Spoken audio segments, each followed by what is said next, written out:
For some of us, procrastination is not the productivity problem you think it is. Hello, hello, hello, and welcome to More Than Money, a podcast where we have nuanced conversations about money, business, and life, where we take the time to explore the human side of money, because success with money is never just about the numbers. I'm your host, Jacquette Timmons, and I am really glad you are here with me today. Before we get into today's episode, I've got a question for you. What's causing you financial stress right now, as you listen to the sound of my voice? According to the 2022 PwC Employee Financial Wellness Survey, 41% of employees are financially stressed, and 55% are so stressed and distracted that it affects their focus. Are you one of the 41% or maybe even the 55%? Perhaps earning money is causing you stress in that you are not earning enough. Or maybe it's saving. Maybe you are missing your savings target, or each time you hit it, something happens and you have to dip into it. Or perhaps it's the stock market and the performance of the stock market. And maybe that has you stressed because every time you look at the market value of your portfolio and all you see is it going down, is that causes you stress. Or maybe it's spending because you are spending way too much relative to what's coming in. My specialty is helping people manage their financial stress. Sometimes that stress looks like dealing with complex situations. At other times, it looks like having to make complex decisions. And that really is when someone doesn't like the trade-off that they have to make. They don't really want to do that. But at the end of the day, I help people navigate those complex financial situations and decisions. And if you need help on that front, I would love for us to chat. You can book a complimentary call, tell me what's going on, why you think you might be stuck in that regard. I can tell you what I am hearing. And if we decide that working together makes sense, well, then we can talk about those next steps. But first, you need to send me a DM on Instagram, say discovery call, and then we'll get you the link to schedule a time for us to chat. But for now, let's dive into today's show. We know it doesn't serve us, yet we also all do it to varying degrees. To what am I referring? Procrastination. Procrastination is also known as the act of delaying or putting off doing a task or making a decision. And according to Professor Joseph Ferrari of DePaul University, around 20% of US adults are chronic procrastinators. Now, regarding most matters, my self-discipline and persistence, they're quite high, especially when it comes to work-related projects and deadlines and my physical and emotional fitness and health. That said, there is one personal project that's been on my to-do list for years. Now, for context, I live and work out of an approximately 600 square foot, one-bedroom apartment. And recently, I decided to hire a professional organizer because for the last 9 years or so, I have been in a quote-unquote fight with my home and am in desperate need to get a better handle on my space. And I know the reason for my struggle, and I know it is emotional. After my mother died and I sold her home, I brought back 2 carloads of boxes. Those boxes remain on the floors of my living room and my bedroom closet unopened. Yes, you heard that right. Over the years, I would tell myself, just open a box, put the timer on for 20 minutes, and get through as much of it as you can. Logical, totally makes sense, but I didn't I don't.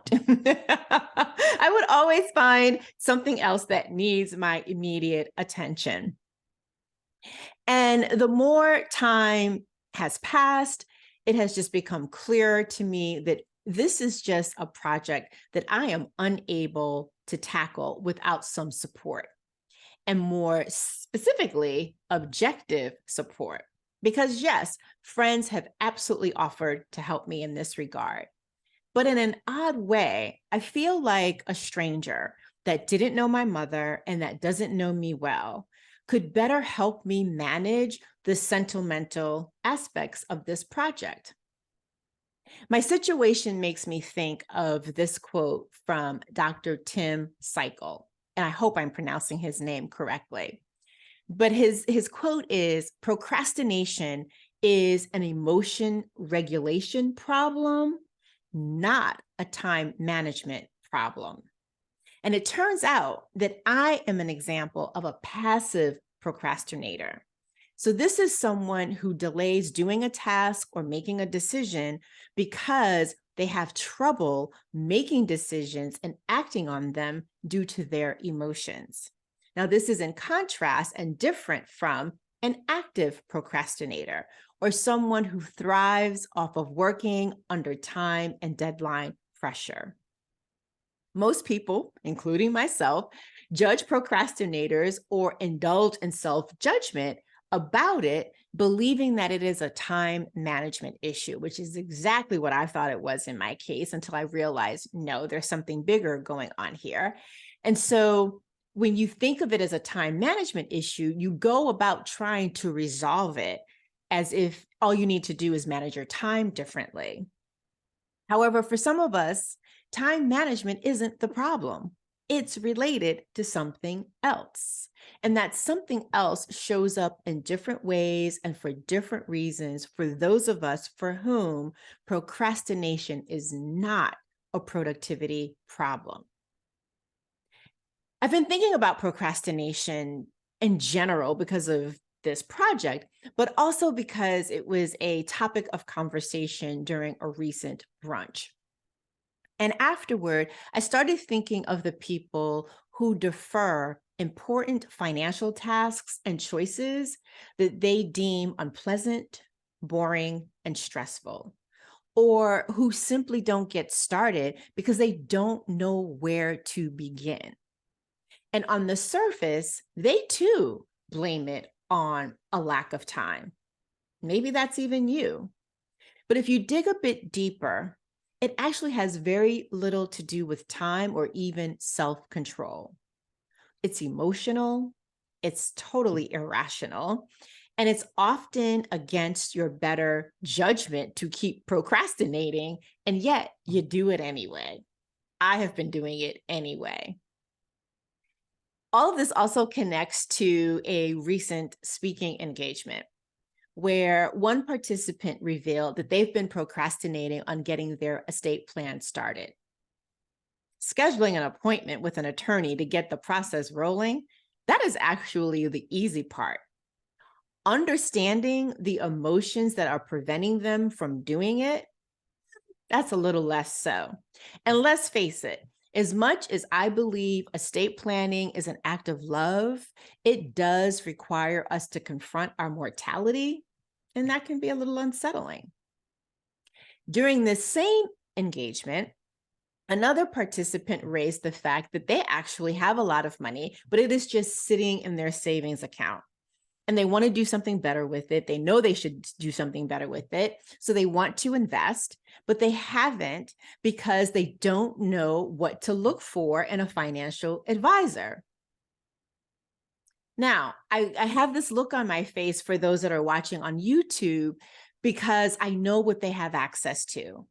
And so for them, I bet it's more about a fear of making the wrong decision about the professional that they hire, that is what is keeping them from asking colleagues, friends, and perhaps family members for referrals. Because again, I know that they are not stuck in this position due to a lack of access to definitely people that could help them.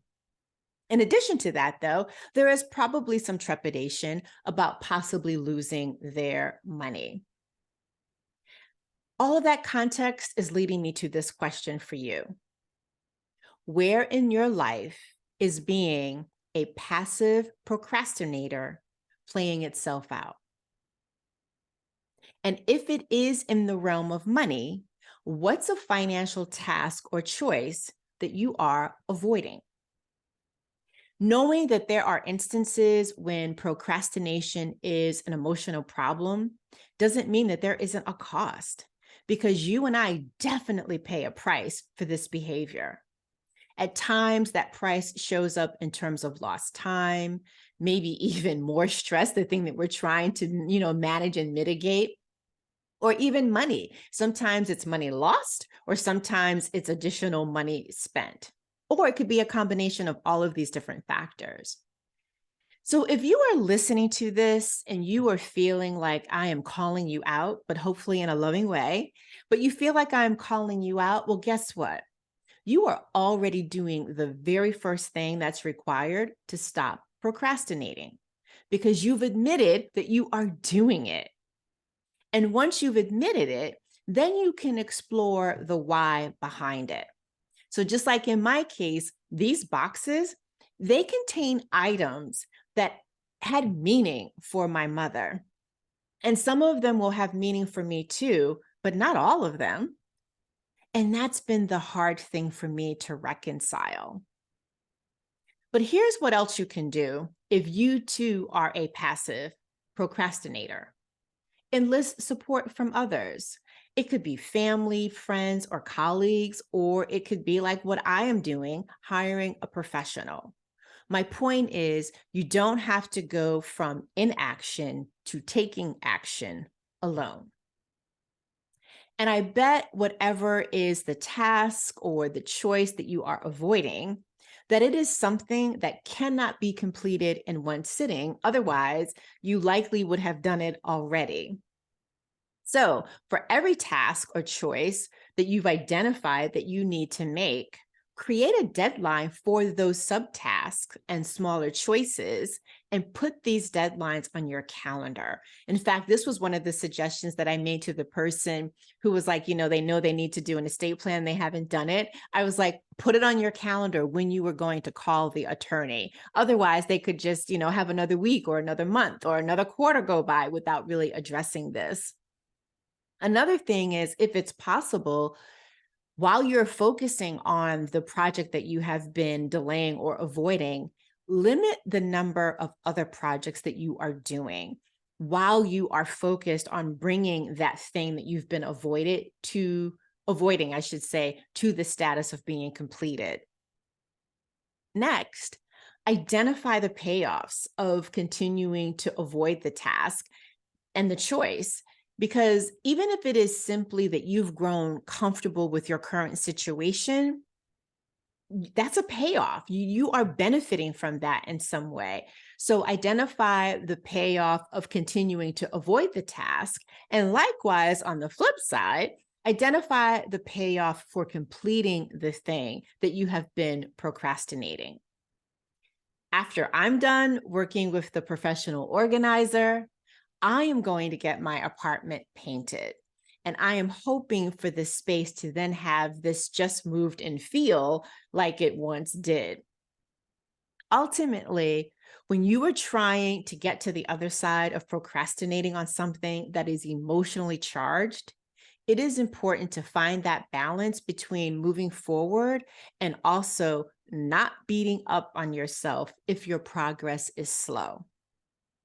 This is actually when you need to be extra gentle with yourself, and if necessary, amp up whatever it is that you do to take care of yourself. Why? Well, because you know what? A cluttered mind can't make wise decisions. And there are a lot of things that clutter can show up as we talked about in the previous episode. Nor can a cluttered mind create the space for creativity, nor can it make decisions that honor the time value of money, i.e., recognizing that money today is more valuable than money in the future all things being equal. So, if you are indeed a financial procrastinator and a passive one at that, or you are delaying a task or a decision that is related to some aspect of the intersection of your money, life, and business, well, here's the deal. Your financial health may be dependent on you getting a handle on this. So this is a friendly reminder to get a handle on it. Well, that is it for today, folks. As always, thank you for listening all the way until the end. And if you are watching and joining us on YouTube, I thank you for doing that as well. And before you hop, look, if today's episode sparked an aha or reflection, I'd love to hear more. So please send me a DM on Instagram. And if you'd like some support with managing your financial stress, also send me a DM on Instagram.